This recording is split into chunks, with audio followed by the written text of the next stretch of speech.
Once upon a time there lived in Japan a rat and his wife who came of an old noble race, and had one daughter, the loveliest girl in all the rat world. Her parents were very proud of her, and spared no pains to teach her all she ought to know.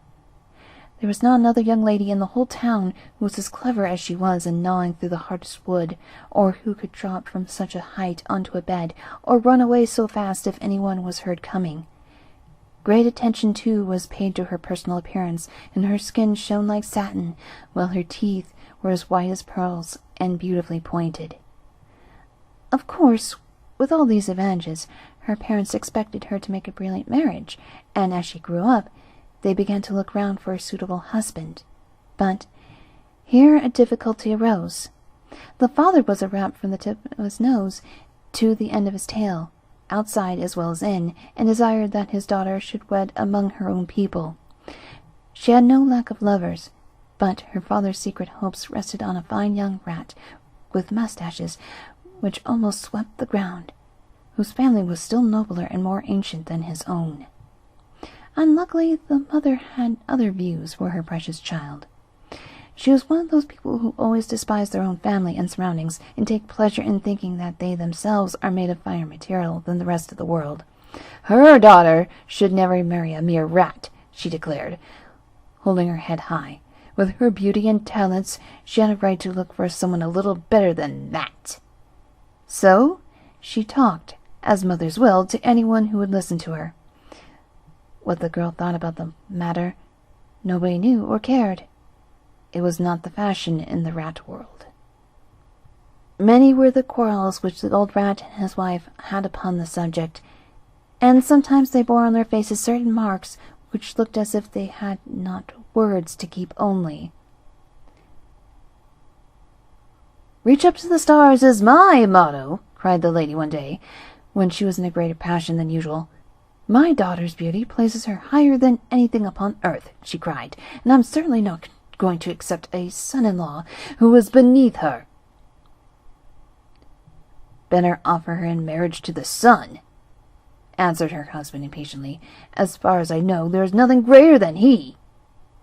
"Well, I was thinking of it," replied the wife, "and as you are of the same mind, pay him a visit tomorrow."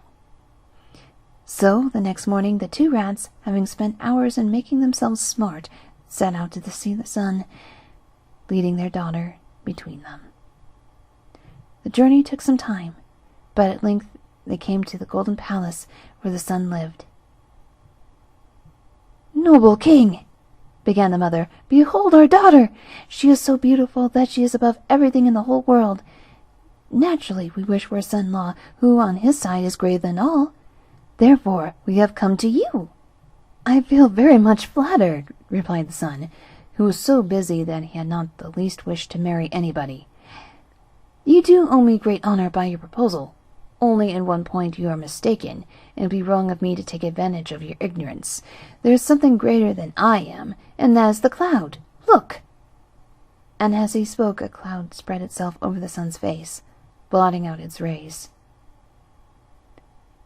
"Oh, well, we'll speak to the cloud," said the mother, and turning to the cloud, she repeated her proposal. "Indeed, I am unworthy of anything so charming," answered the cloud. "But you make a mistake again in what you say. There is one thing that is even more powerful than I, and that is the wind. Ah, here he comes, you can see for yourself." And she did see, for catching up the cloud as he passed, he threw it on the other side of the sky, then tumbling father, mother, and daughter down to earth again, he paused for a moment beside them, his foot on an old wall.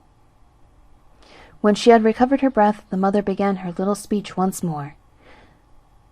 "The wall is the proper husband for your daughter," answered the wind, whose home consisted of a cave, which he only visited when he was not rushing about elsewhere.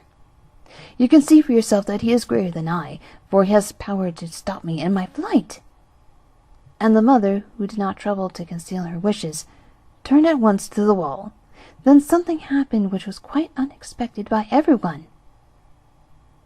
"I will not marry that ugly old wall, which is as old as my grandfather," sobbed the girl, who had not uttered one word at this time. "I would have married the sun, or the cloud, or the wind, because it was my duty, although I love the handsome young rat, and him only. And that horrid old wall! I would so sooner die!" And the wall, rather hurt in his feelings, declared that he had no claim to be the husband of so beautiful a girl. "It is quite true," he said, "that I can stop the wind, who can part the clouds, who can cover the sun, but there is someone who can do more than all these, and that is the rat. It is the rat who passes through me, and can reduce me to powder simply with his teeth. If therefore you want a son-in-law who is greater than the whole world, seek him among the rats." "Ah, what did I tell you?" cried the father. And his wife, though for the moment angry at being beaten, soon thought a rat son-in-law was what she had always desired. So all three returned happily home, and the wedding was celebrated 3 days after.